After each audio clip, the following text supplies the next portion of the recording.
Assalamualaikum Ustaz. Waalaikumsalam warahmatullahi wabarakatuh. Semoga Allah memberkahi Ustaz dan kaum muslimin semuanya. Amin wa iyyakum. Semoga Allah memberkahi yang bertanya dan kita semua. Ana mau bertanya Ustaz, bagaimana cara membuat hati kita ikhlas kepada kesalahan yang diperbuat saudara kita terhadap kita yang merasa disakiti? Syukron Ustaz. Ada sebuah tips yang disampaikan Syekhul Islam Ibnu Taimiyah. Ini tips penting sekali. Catat baik-baik. Syekhul Islam mengatakan, "Idza ra'aita ahadan adzahun nasu wa la ya'udu ila nafsihi bil laumi wal istighfar fa'lam annal musibata hiyal musibah." Apabila Anda melihat seseorang disakiti oleh manusia, dicela, dicaci, dimaki, digibahi, difitnah, mungkin ada kontak fisik, lalu dia tidak mengembalikannya kepada dirinya sendiri, dia tidak mengembalikannya kepada dosanya, kepada kesalahannya, dan dia tidak beristighfar kepada Allah, maka camkan bahwa itulah musibah yang sejati.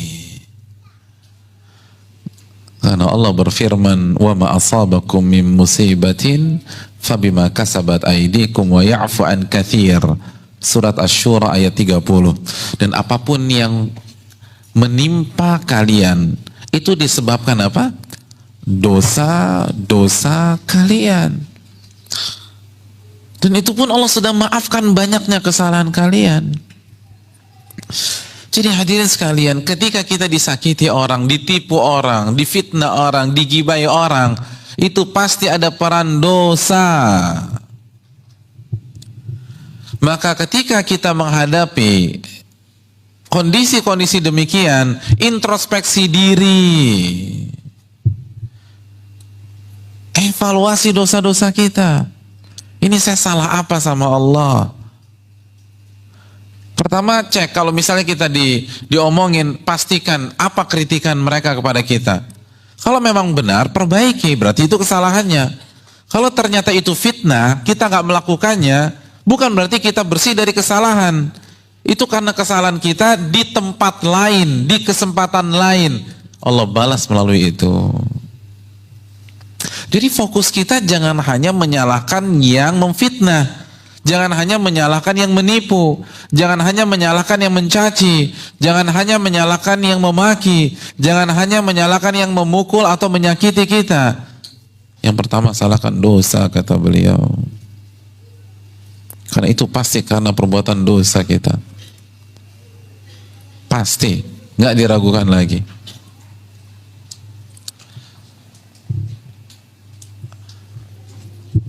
Jadi kalau kita tahu penyebab kesalahannya siapa? Kita. Maka kita nggak akan terlalu ngotot sama orang, walaupun secara kasat mata dalam kasus ini dia yang salah.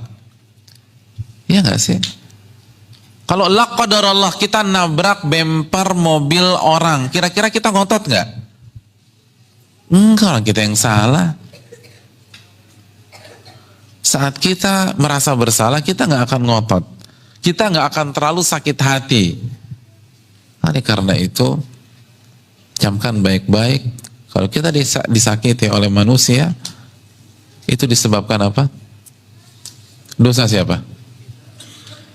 Dan dengan punya konsep begini, kita akan dewasa, hadirin. Kita akan berkembang. Tapi kalau kita sibuk menyalahkan orang dan menjadikan pelakunya sebagai kambing hitam, kita nggak akan maju-maju. Kalau fokus kita hanya kepada yang menyakiti kita, kita tidak akan berkembang.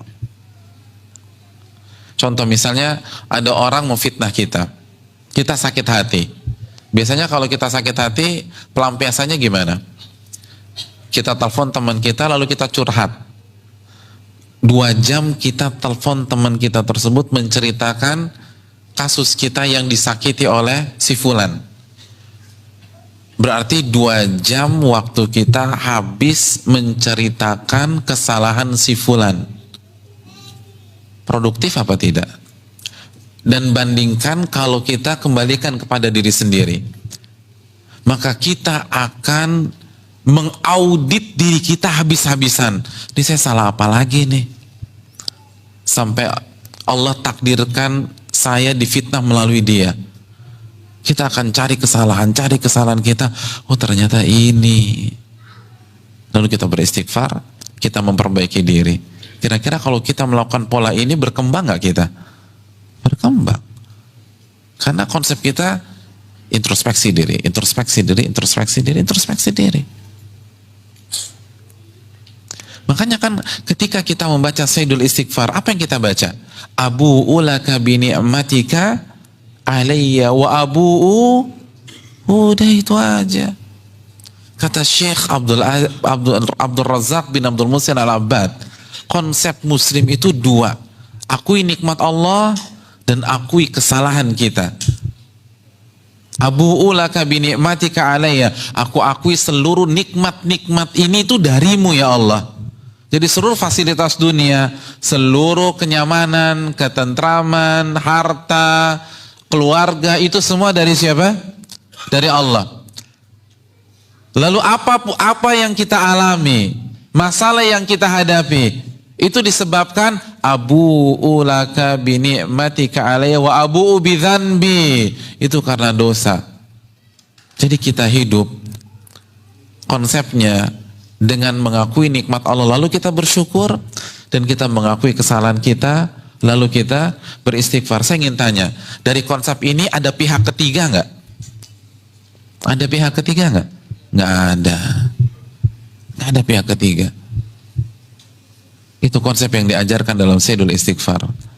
Nikmat dosa, nikmat dosa saya, nikmat dosa saya, begitu aja udah. Dan kita akan maju. Ustaz, enak banget dong yang nyakitin kita kalau begitu. Hadirin, azab Allah untuk dia lebih pedih daripada pembalasan kita untuk dia. Udah biarkan Allah yang balas. Kita fokuskan menata diri. Itu baru satu konsep loh, belum konsep yang lain. Kalau kita disakiti itu investasi akhirat. Dosa diampunkan, derajat ditinggikan, dan dia akan transfer pahalanya ke kita. Ustadz kayaknya dia nggak punya pahala, ya udah kita yang transfer dosa kita ke dia, selesai. Orang yang mencela, yang menyakiti kita, itu kan sama saja mentransfer pahalanya kepada kita. Iya nggak sih? Masih ingat hadis Muslim tentang muflis, orang yang bangkrut? Saya ingin tanya, kalau ada orang mentransfer 10 juta ke rekening antum, antum marah-marah atau antum senang? Hah? Senang. Sekarang, mana yang lebih besar, pahala atau duit? Apa dua-duanya? Nggak bisa, emang paling lebih besar pahala. Kalau kita benar-benar yakin pahala lebih besar daripada duit, kenapa kita stres ketika ada orang mentransfer pahalanya untuk kita? Katanya yakin kepada hari kiamat. Katanya Ahlussunnah wal Jamaah. Ahlussunnah wal Jamaah kan kontennya akidah. Penekanannya kan akidah, dan akidah kan iman kepada Allah, iman kepada malaikat, iman kepada kitab, iman kepada Rasul, iman kepada hari kiamat, iman kepada takdir. Mana iman kepada hari kiamat? Orang kirim pahala, kok malah ngamuk, kok malah galau, kok nggak bisa tidur. Wallahu ta'ala bishawab.